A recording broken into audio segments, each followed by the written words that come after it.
Der Windpark Kerpen-Balkhausen befindet sich genau in der Einflugsschneise zum Fliegerhorst Norvenich. Deshalb durften die Windräder maximal nur 120 Meter hoch werden. Aus diesem Grund war es von Anfang an ein wirtschaftlich sehr schwieriges Projekt. Rast der Propeller, wie dir's grad. Bis 1986 wurde hier Braunkohle bis zu einer Tiefe von 250 Metern abgebaut.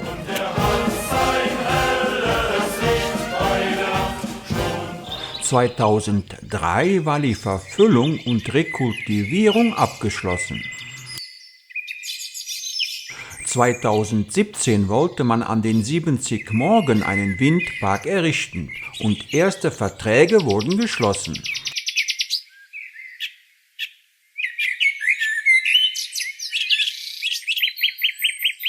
Der Antrag auf Baugenehmigung wurde Anfang 2017 eingereicht. Die Mühlen der Bürokratie begannen zu mahlen. Das Projekt wurde im März 2023 genehmigt. Die Bauarbeiten begannen Anfang 2024. Um die Standfestigkeit der Fundamente zu erhöhen, mussten auf dem rekultivierten Boden Gründungen durchgeführt werden. Jedes Fundament erhielt 60 Gründungen bis in eine Tiefe von 12 Metern. Die in den Boden getriebenen Löcher wurden mit Rollkies aufgefüllt und dann stark verdichtet. Zum Einsatz kam ein geräuscharmes Vibrationsverfahren.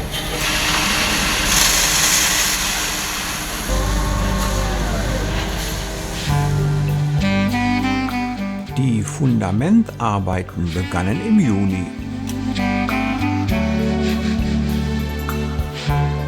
Nach einem genauen Plan wurden 60 Tonnen Armierungsstahl verflochten.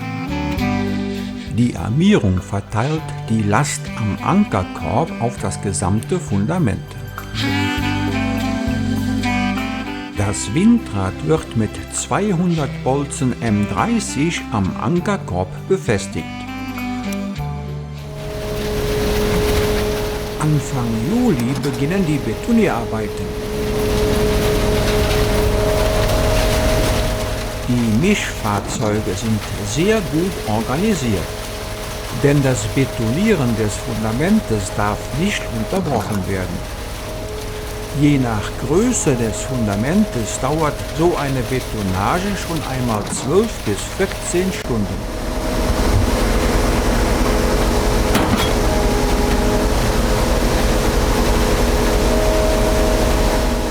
Der Kies kommt aus einer Grube nur wenige 100 Meter von hier entfernt und die Mischanlage ist gleich um die Ecke. Es wird ganz normaler Baubeton verwendet, mit einer Festigkeit von C30, C37. Jedes Fundament von Windrädern fällt nach außen schräg ab. So können die Niederschläge immer ablaufen.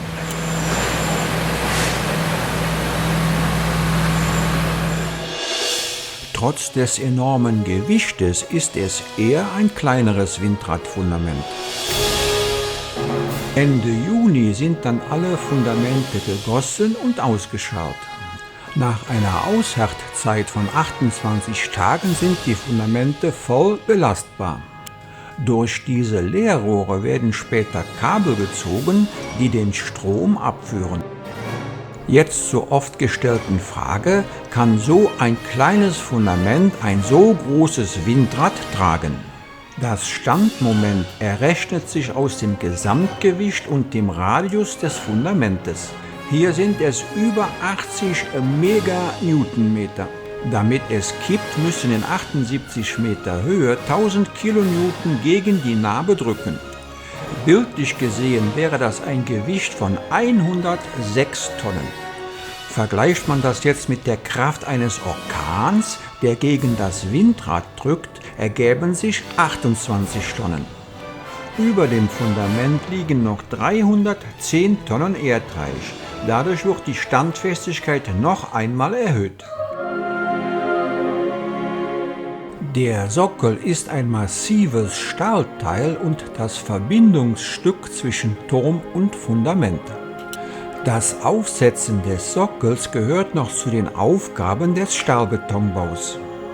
Damit der Turm später exakt im Lot steht, muss hier sehr genau gearbeitet werden. Wäre der Sockel 1 cm schief, stünde der Turm 16 cm aus dem Lot.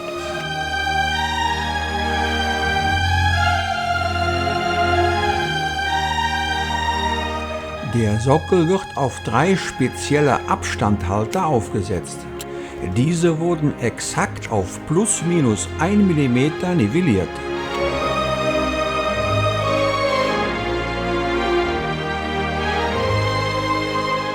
Der verbleibende Hohlraum zwischen Fundament und Flansch wird noch mit Spezialbeton ausgegossen.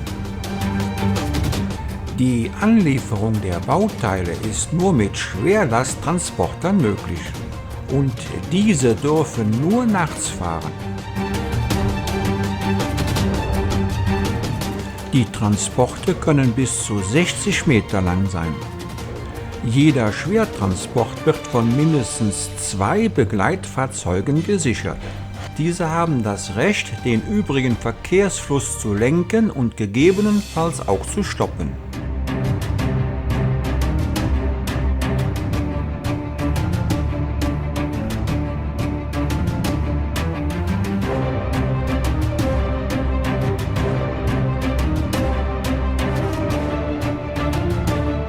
Auf der Baustelle angekommen, muss noch millimetergenau eingeparkt werden.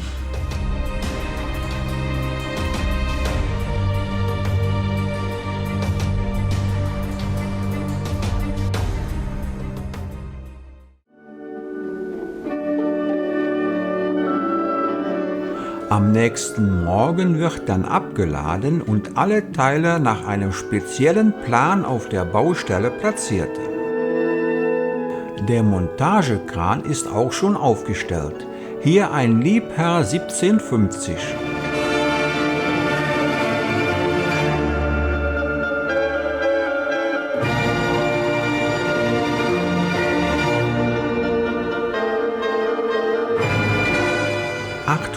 Tonnen Traglast hört sich gigantisch an. Das gilt aber nur für eine Ausladung von 3 Metern. Hier auf der Baustelle ist eine Ausladung von 30 Metern erforderlich. Der Kran hat hier noch eine Traglast von 85 Tonnen. Sieht genauso aus wie ein Revell-Modellbausatz. Alle Teile sind da und dann bei diesem Windradtyp werden zuerst die E-Module in den Sockel gestellt. Zuerst aber gilt, was nicht passt, wird passend gemacht.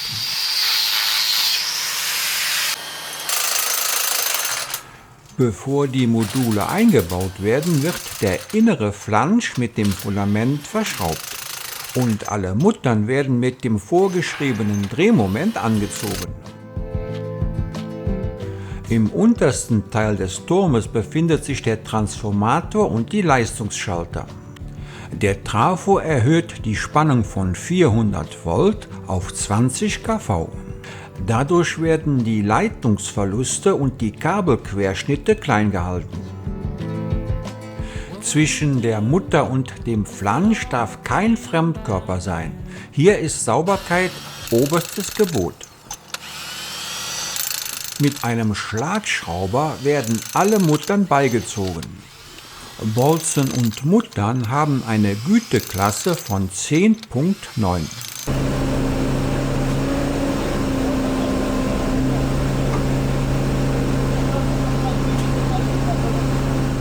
Die Innenschrauben sind jetzt alle fest und vorgespannt und das Trafo-Modul wird eingebracht. Es wiegt 11 Tonnen. Damit später die oberen Module genau gerade sind, muss das untere Modul sehr genau ausgerichtet werden.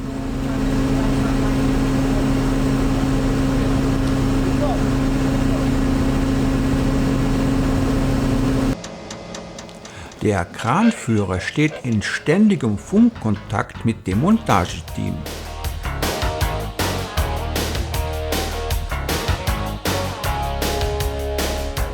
Hier die Anschlüsse für die Netzkabel. Dies ist der Ölkühler, denn der Travo ist mit Öl gefüllt. Dadurch ergibt sich eine hohe Leistungsdichte. Die Ölpumpe. Der Ölkühler ist luftgekühlt. Die Außenbolzen werden jetzt vorgespannt. Dies geschieht mit einer speziellen Hydraulikvorrichtung. Diese zieht die Bolzen in die Länge und die Mutter wird mit der Ratsche nachgeführt. Es wird mit einem Druck von 1200 bar gearbeitet. Das entspricht einem Drehmoment von 2031 Newtonmeter. Alle 200 Bolzen insgesamt pressen den Sockel mit 72.000 Tonnen an das Fundament. Auch alle Turmteile werden mit Bolzen der Größe M30 verbunden.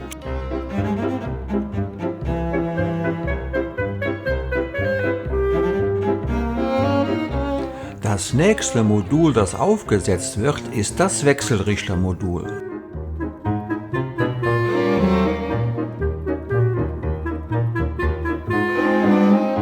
Hier befindet sich die Steuerelektronik des Windrades.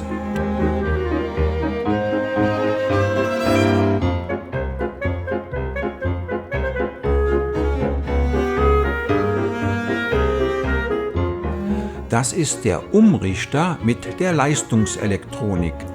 Von hier aus wird der erzeugte Strom mit konstanter Spannung und exakt 50 Hertz in das Netz eingespeist. Das Modul mit den Umrichtern und der Steuerungselektronik wird jetzt aufgesetzt. Es wiegt 9 Tonnen.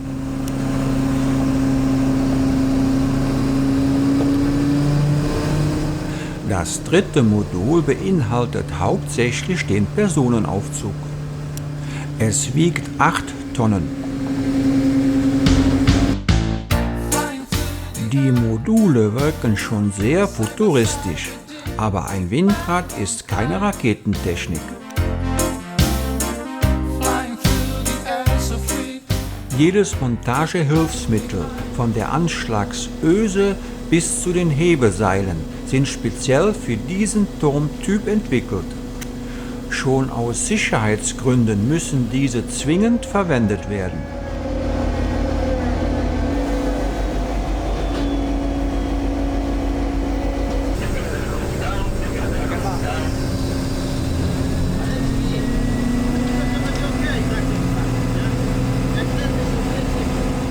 Das Turmsegment 4 wird jetzt angeschlagen.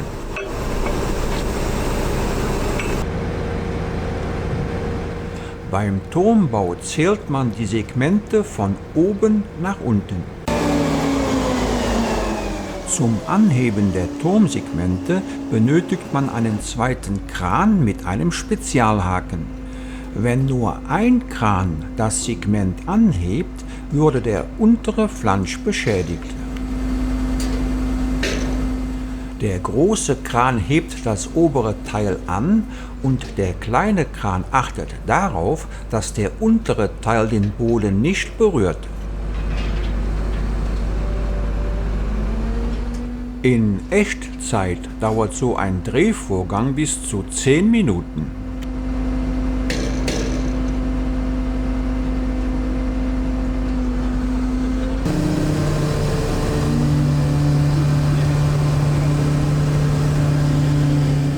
Der Haken ist immer noch am unteren Flansch, hat sich aber um 90 Grad gedreht. Um den Haken jetzt vom Flansch zu lösen, wendet der Montageleiter einen kleinen Trick an. Und schon ist Haken und Flansch getrennt.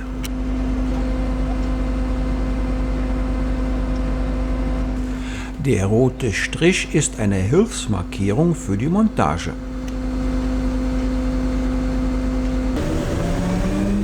Fast 5 Meter Durchmesser und 5 cm Wandstärke haben natürlich ihr Gewicht.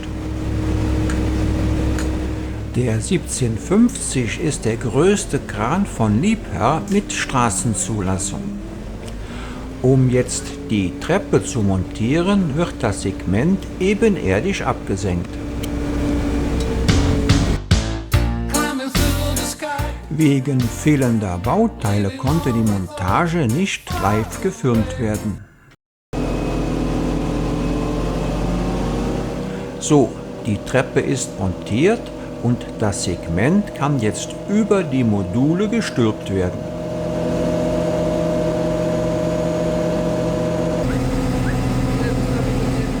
Das Segment wird mit den Seilen fixiert und auch im Inneren gibt es hilfreiche Hände.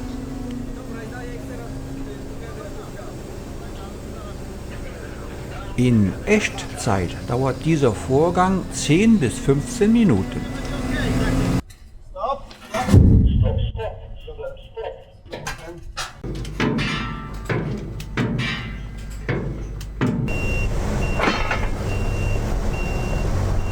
Vor der Montage wird jedes Bauteil einer Qualitätsprüfung unterzogen.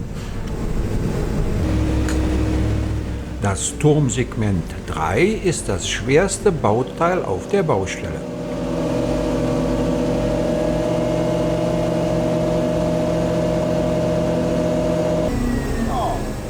Der Turm verjüngt sich nach oben.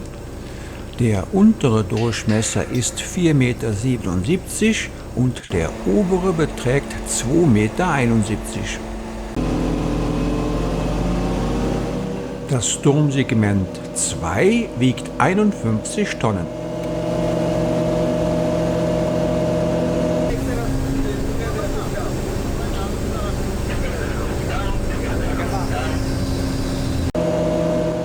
Mit 23,68 Meter ist Segment 1 das längste Turmteil.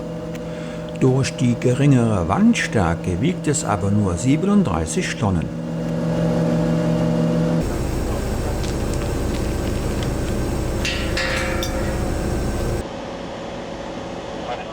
Kranführer benötigen ein gutes Auge und eine ruhige Hand.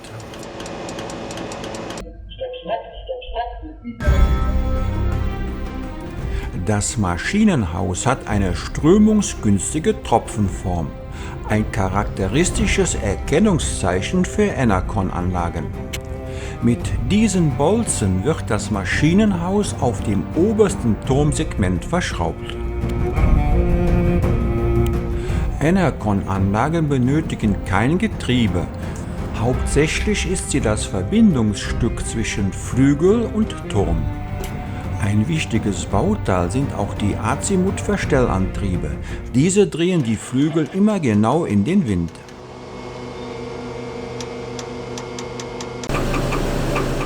Die Haltebolzen sind gelöst und auf geht es nach oben.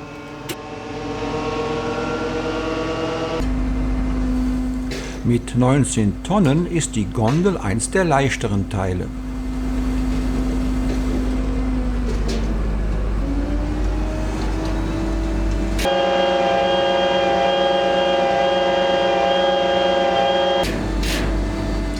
In der Gondel befinden sich noch die Schränke für die Elektronik, zum Beispiel den Erregersteller für den Generator, den Gleichrichterschrank und die Stromversorgung. Auch sind hier die Wettersensoren montiert. Als Windradmonteur muss man frei von Klaustrophobie und von Akrophobie sein.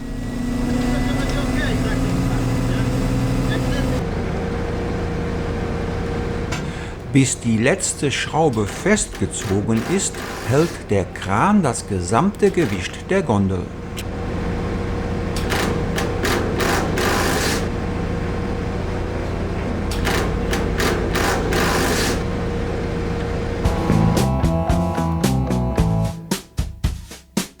Das Herzstück einer Windkraftanlage ist der Generator. Dieser Multipol-Generator ist in der Lage, schon bei 6 Umdrehungen die Eigenversorgung der gesamten Anlage zu übernehmen. Bevor der Generator hochgezogen werden kann, muss er in eine senkrechte Position gebracht werden. Dazu ist wieder ein zweiter Kran erforderlich. Der Generator hat ein Gewicht von 60 Tonnen.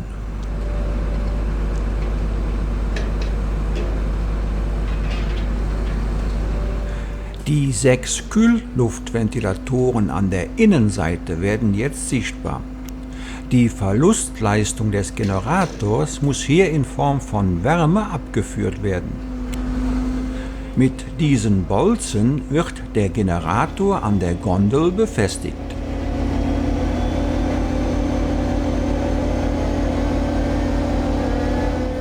Die Nabe wird hier am Rotor, also dem drehbaren Teil des Generators, befestigt. Den feststehenden Teil nennt man Stator.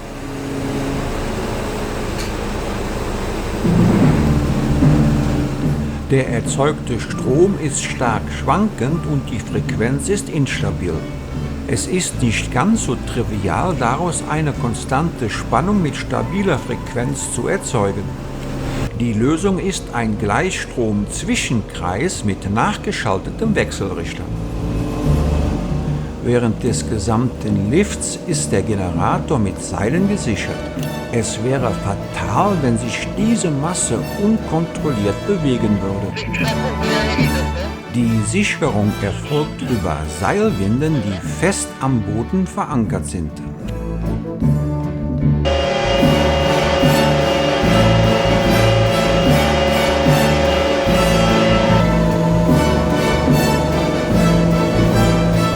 Der Achswinkel des Rotors beträgt 5 Grad. Generator und Haken sind genau auf diese 5 Grad ausbalanciert. Eine gute Funkverbindung, das exakte Arbeiten an den Seilen in Verbindung mit dem Kran ist jetzt von entscheidender Bedeutung.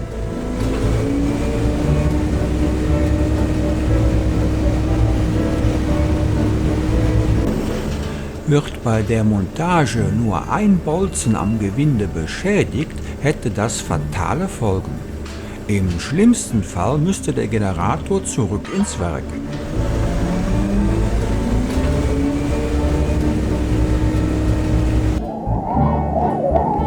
Jetzt muss der Haken demontiert werden.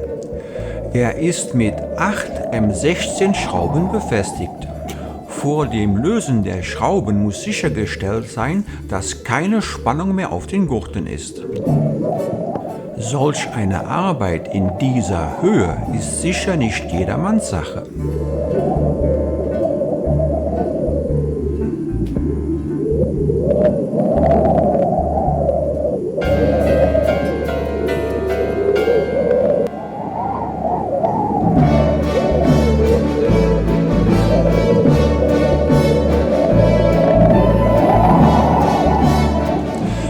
Eine letzte Kontrolle, ob auch die Halteseile gelöst sind.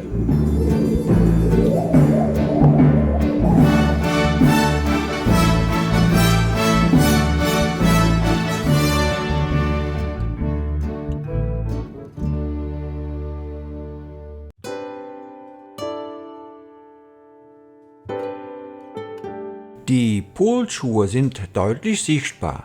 Daran vorbei bewegt sich der Rotor.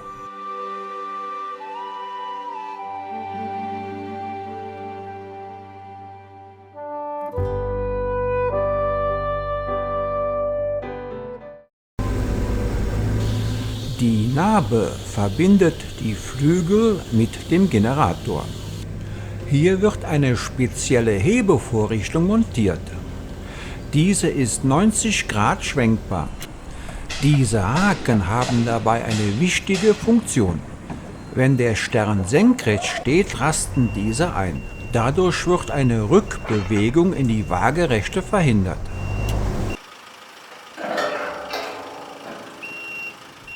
Die Flügel kleinerer Windräder werden am Boden zu einem fertigen Stern montiert. Am Boden ist dies einfacher, sicherer und schneller. Jeder Flügel ist 39,70 Meter lang und hat ein Gewicht von 8,2 Tonnen. Schon die kleinste Windböe entwickelt am Flügel große Kräfte.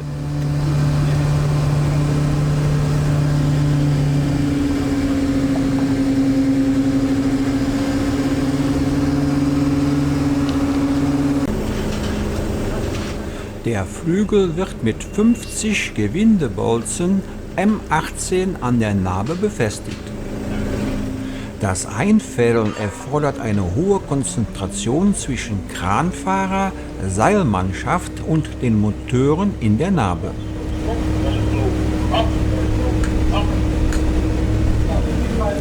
Der rote Führungsbolzen ist 10 mm länger wie die anderen. Er muss genau in der rot markierten Bohrung sitzen. Nur so ist sichergestellt, dass alle Flügel synchron arbeiten.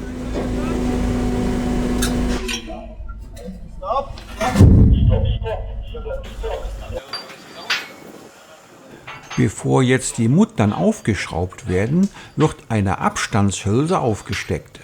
Dadurch wirkt die Vorspannung auf der gesamten Bolzenlänge. Zum Vergleich: Eine längere Feder verteilt die Zugkraft ja auch besser als eine kurze. Angezogen werden die Muttern mit einem Drehmomentschlüssel. Das Anzugsmoment beträgt 460 Newtonmeter. Zum Vergleich: Bei einem Autorad sind es ca. 80.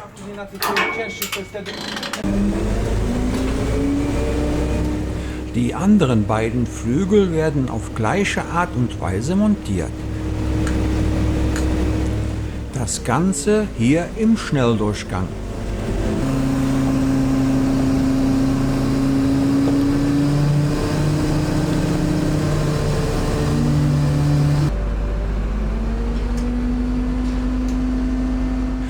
Der fertig montierte Stern hat einen Durchmesser von 82 Meter. Der Countdown läuft. Noch ist die Nabe fest auf dem Montagegestell verschraubt. Die Elektrik, insbesondere die Blattverstellung, wird noch einmal überprüft. Alle Verbindungen sind gelöst und der Stern hebt ab. Dann hebt er ab. Diese Bolzen passen in die Bohrungen des Generators. Und die Bolzen des Generators passen in diese Bohrungen.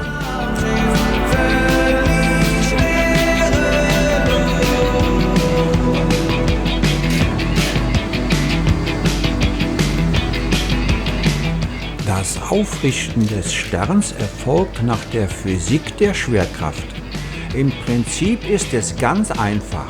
Der Kran hebt den Stern hoch, an einer Flügelspitze wird er unten festgehalten, bis er senkrecht steht und in die Haken einrastet, und dann geht's weiter ganz nach oben.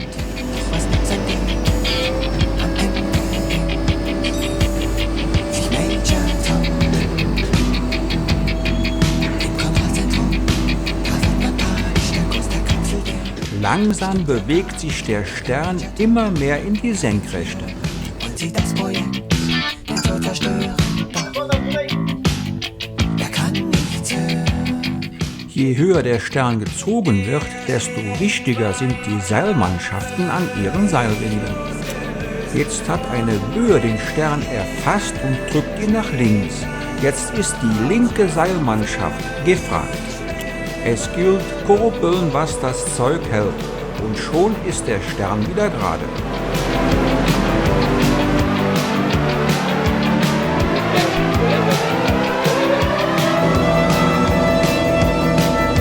Die Erde schimmert blau, sein letzter Funken grüßt mir meine Frau, und er verstummt.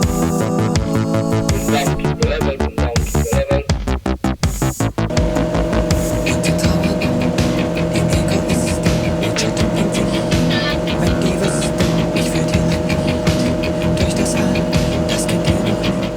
Das Aufrichten ist geschafft. Der Stern hängt jetzt in der Senkrechten und ist mit den Haken am Anschlag gesichert.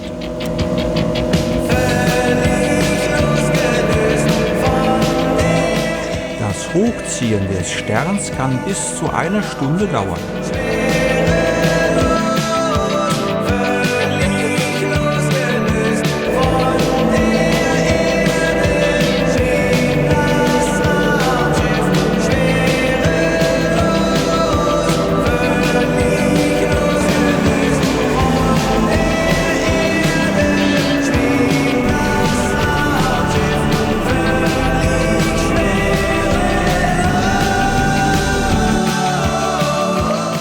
Geschafft.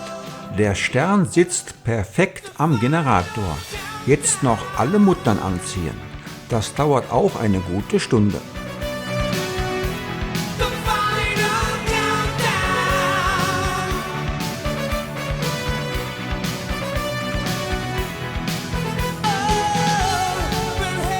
Hier sieht man gut die Funktion der Kippvorrichtung.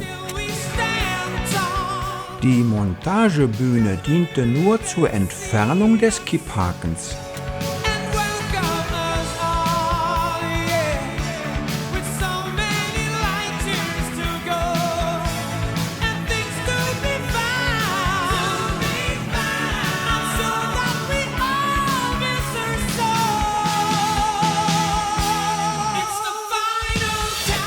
Zum Abschluss der Montagearbeiten wird noch die Nase angeschraubt. Diese ist nicht nur Wetterschutz, sondern auch aerodynamisches Bauteil.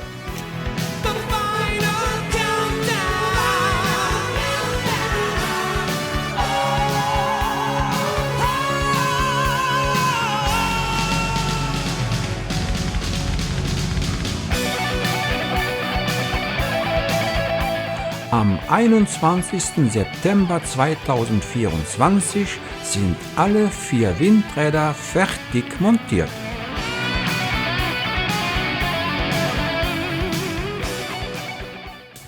Der erzeugte Strom muss natürlich noch in das Netz eingespeist werden und dazu müssen Kabel verlegt werden.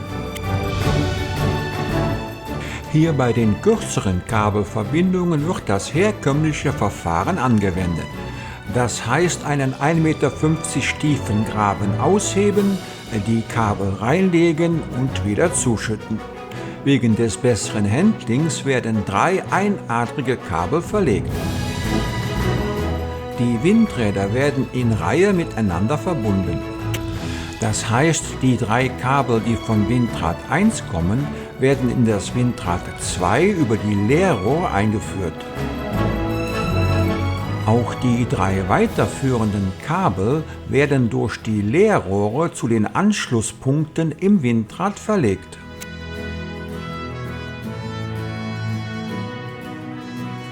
Ohne Strom ist es im Windrad sehr dunkel, dennoch müssen die Kabel genau beschriftet werden.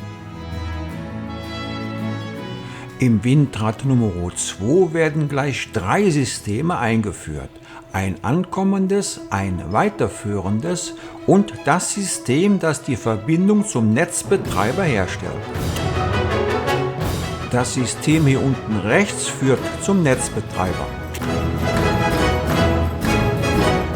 Bei kürzeren Verbindungsstücken wird auf den Einsatz von Verlegemaschinen wie Fräsen und Pflügen verzichtet. Der Aufwand wäre einfach zu groß.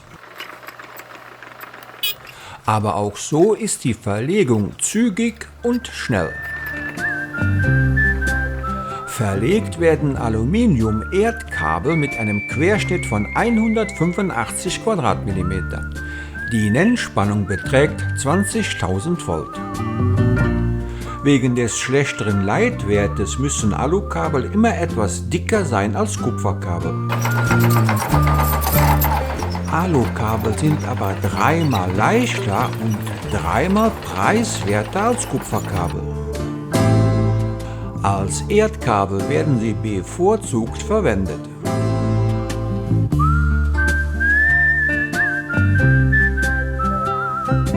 Bei Bei der Festlegung des Kabelquerschnittes spielt der Spannungsabfall eine entscheidende Rolle. Je höher der Spannungsabfall ist, desto höher sind die Energieverluste im Kabel. Ein kurzes Rechenbeispiel. Bis zum Netzeinspeisepunkt sind es 3 Kilometer und die mittlere Stromstärke des Windparks beträgt 127 Ampere. In diesem Fall ist der Spannungsabfall 92 Volt. Im Jahr würden somit 160.000 Kilowattstunden in Form von Wärme an den Boden abgegeben. Bei dickeren Kabeln ist der Spannungsabfall und damit der Energieverlust geringer.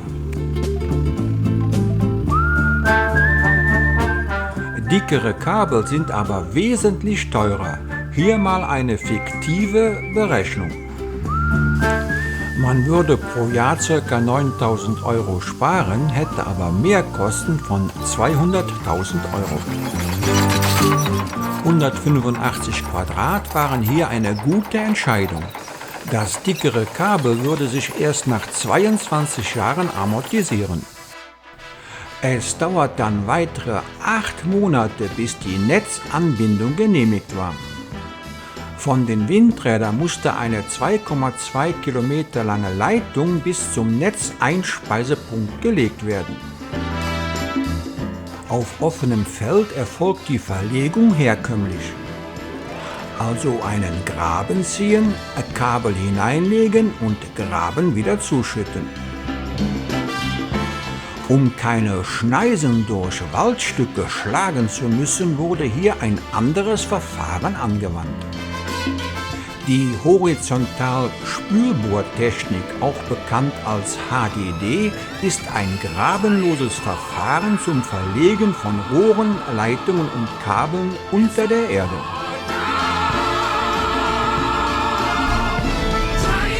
Am Anfang und am Ende der Bohrung ist nur ein ca. 4 x 4 Meter großes Loch erforderlich.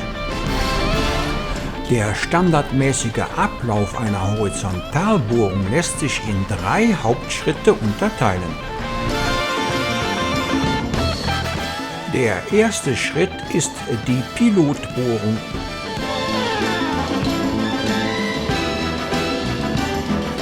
Sie erfolgt entlang einer dreidimensionalen gekrümmten Sollbohrlinie zwischen dem Eintrittspunkt und dem Austrittspunkt an der gegenüberliegenden Seite des zu unterquerenden Hindernisses.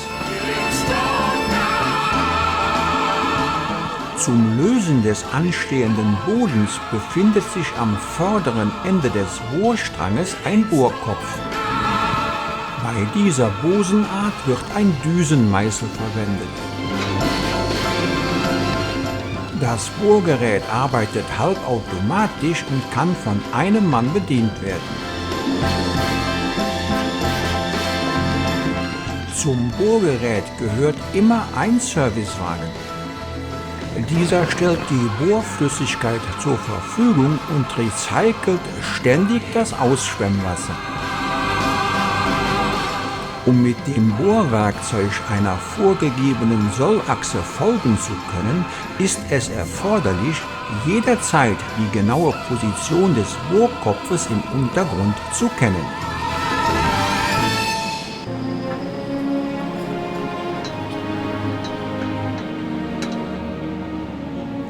Hierzu sind besondere Messsonden im Bohrstrang hinter dem Bohrkopf installiert.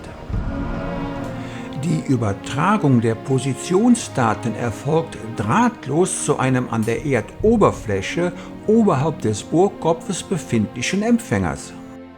Dieser zeigt die Position, die Lage und die Tiefe des Bohrkopfs an. Gleichzeitig werden die Daten auch per Funk an das Bohrgerät übertragen. Alle 4,5 Meter Bohrvortrieb muss ein neues Gestänge angeschraubt werden. Meistens verwendet man ein sogenanntes Doppelrohrgestänge.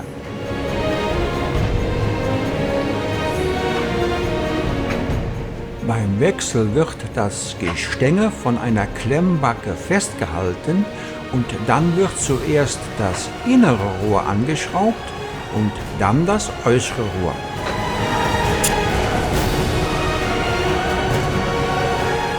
Es erfolgt auch immer ein Spritzer Fett auf das Gewinde.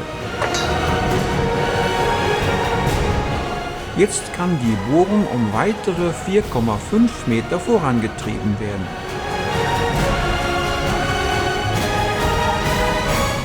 Auch in dichtem Unterholz muss die Position des Bohrkopfes immer genau registriert werden. Das ist manchmal ganz schön mühsam, aber zwingend erforderlich. Der Verlauf des späteren Kabels muss ja noch in das Kabelkataster eingetragen werden. Nach ca. 200 Meter ist der gegenüberliegende Waldrand erreicht.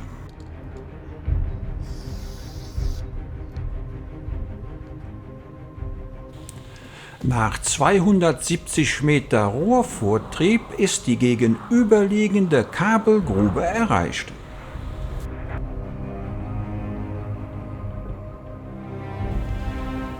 Es tut sich etwas. Das Spülwasser ist bereits abgestellt und gleich müsste der Bohrkopf hier erscheinen. Und da ist er schon. Wieder einmal eine saubere Arbeit.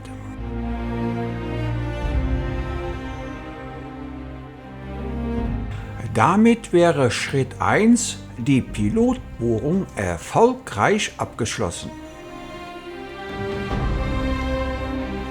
Im Schritt 2 wird das Bohrloch aufgeweitet. Dazu wird zuerst der Pilotbohrkopf entfernt.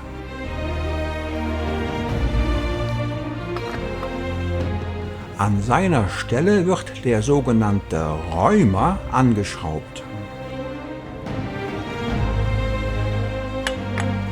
Um den vollständigen Kraftschluss zu ermöglichen, wird noch eine Sicherungsmuffe angeschraubt.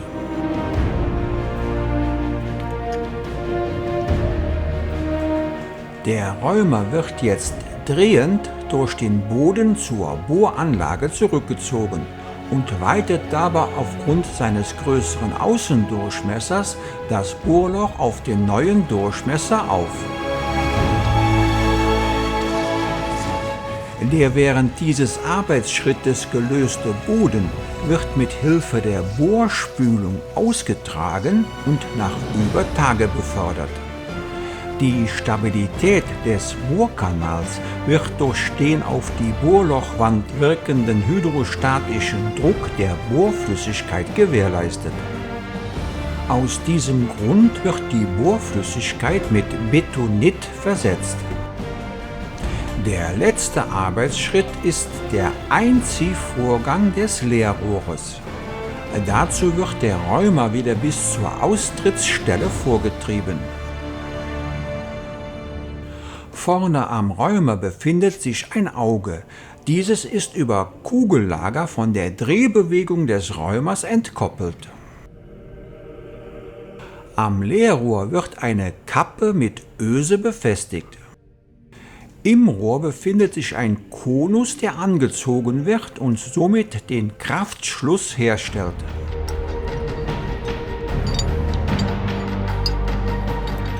Die Öse vom Leerrohr für die Kabel wird mit dem Auge des Räumers verbunden.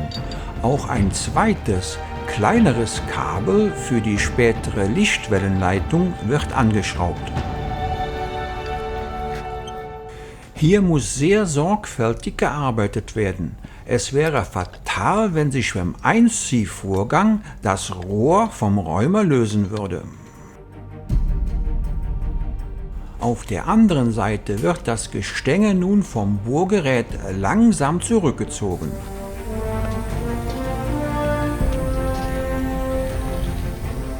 Das Einfädeln des Leerrohres in das Bohrloch erfordert noch einmal hohe Aufmerksamkeit. Hier darf sich nichts verkanten.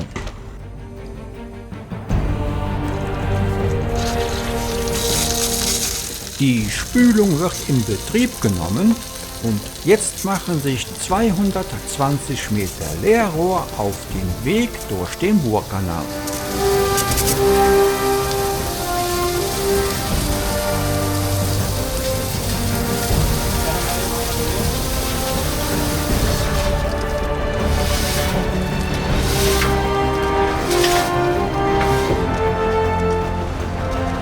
Auf jeder Rohrtrommel befinden sich 200 Meter Leerrohr.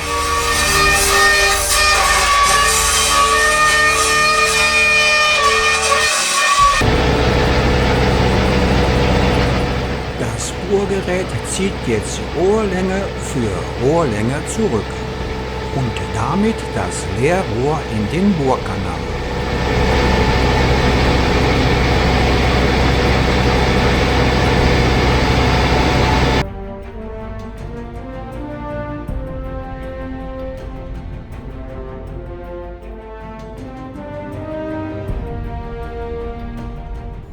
Das Leerrohr ist verlegt und jetzt werden die Kabel eingezogen. Die 3 Einzeladern werden verbunden und ein Zugstrumpf übergezogen. Auf Zug zieht sich der Strumpf zusammen und bildet eine kraftschlüssige Verbindung zwischen Kabel und Zugseil.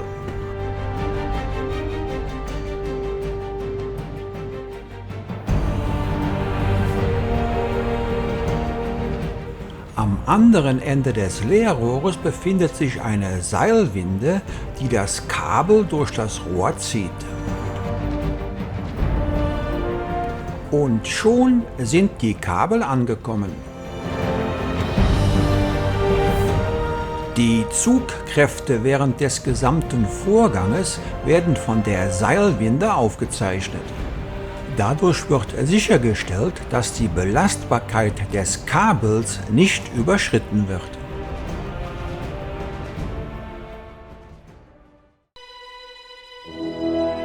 Die Übersicht des Kabelweges.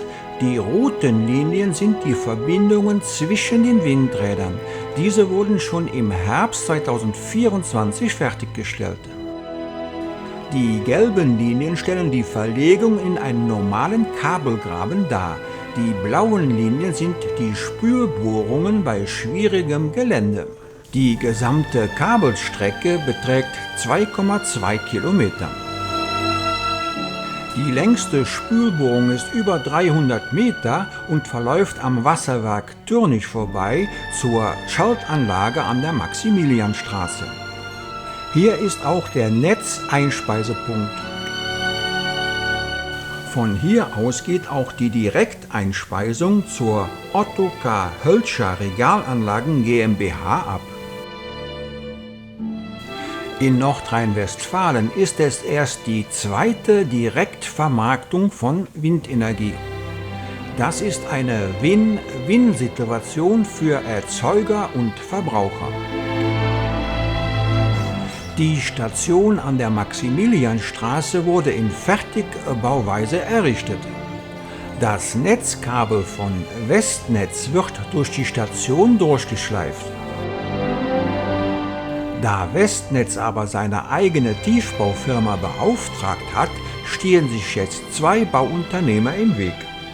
Und teurer wird das Projekt natürlich auch.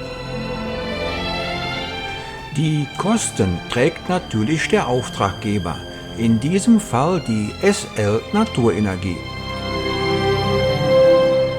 Bevor die Station in Betrieb geht, müssen noch alle Schaltzellen durchgeprüft werden. Das machen Monteure der Enercon, Abteilung Netzeinspeisung. Hier die Zellen für die Einspeisung der Windräder und der Abgang zur Direktvermarktung zur ORA GmbH. Dies ist ein 20 kV Endverschluss. In der Q04 befinden sich hochgenaue Strom- und Spannungswandler. Die blauen Kisten sind Schutzeinrichtungen. Sie schützen die Kabel vor Überlastung und schalten die Station im Falle eines Kurzschlusses ab. Über diesen Steuerschrank werden die Leistungsschalter geschaltet und er dient auch zur Fernüberwachung der Station. In Q1 und 2 sind die beiden Netzkabel angeschlossen. Das Kabel wurde ja über die Station geschleift, also gekappt und hier angeschlossen. Nachdem die Windräder jetzt an das Netz angeschlossen sind, kann die Inbetriebnahme erfolgen. Das geschieht durch 2 Spezialisten der Firma Enercon. Bevor der Startknopf gedrückt wird, müssen alle Sensoren und Funktionen des Windrades noch einmal überprüft werden. Vor der Inbetriebnahme stehen die Flügel auf 92 Grad in der sogenannten Fahnenstellung. Der Start ist easy, den Schalter auf Start und wenn es schnell gehen soll, nach der Rückmeldung den grünen Quick-Start-Knopf drücken. Das war's. Zuerst dreht sich jetzt die Gondel mit den Azimutantrieben in die Hauptwindrichtung. Da sich die Gondel langsam dreht, haben wir das hier mit 20-facher Geschwindigkeit dargestellt. Es werden alle Sensorendaten auf Pausibilität geprüft. Dazu pitchen die Flügel ein klein wenig in den Wind, damit sich das Rad ganz langsam dreht. Hier sieht man auch den Vorteil von getriebelosen Windrädern. Es kann bereits bei einer Windgeschwindigkeit von nur 2,5 Metern die Sekunde anlaufen. Zuerst werden die Spaltmaße zwischen Stator und Rotor geprüft. Der Spalt sollte um die 2 mm sein. Ist der Wert okay, startet die Anlage. Die Flügel pitchen langsam weiter in den Wind. Das erhöht die Drehzahl des Rotors. Gleichzeitig wird ein weiterer Sensorencheck durchgeführt. Zum Beispiel die Funktion der Dehnungsmessstreifen in den Flügeln. Die Stellung der Flügel sieht man am besten an den Spitzen der Flügelenden. Hier sind es ca. 30 Grad. Zeigt die Spitze nach unten, ist der Flügel aus dem Wind. Zeigt die Spitze nach vorne, hat man die maximale Ausnutzung des Windangebotes.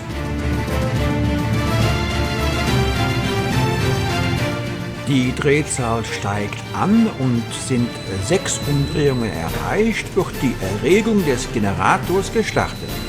Und damit beginnt die Stromerzeugung. Der Startvorgang noch einmal mit Blick zum Windrad. Die Flügel pitchen in ihrer Normalstellung von 2,5 Grad, um die maximale Windenergie zu nutzen. Die Flügelspitzen zeigen jetzt direkt in den Wind. Bei den vorherrschenden Schwachwindverhältnissen von 2,5 Meter die Sekunde kann natürlich die Nenndrehzahl von 18 Umdrehungen die Minute nicht erreicht werden. Aber immerhin werden schon über 50 kW erzeugt. Das reicht für 25 Wasserkocher. Ein Windrad mit Getriebe würde bei diesem Wind noch nicht einmal anlaufen. Puh, geschafft! Alle 4 Windräder laufen. Dies ist die Sicht eines Piloten, der im Anflug auf den Flieger Horst-Norvenich ist. Er hat jetzt ein neues Leuchtfeuer zur Orientierung. Die getriebelosen Enercon-Windräder laufen bereits bei einer Windgeschwindigkeit von 2,5 Meter die Sekunde an. Die 3 Windräder im Hintergrund der Firma General Electric haben ein Getriebe und können bei dieser Windgeschwindigkeit noch nicht oder gerade so anlaufen.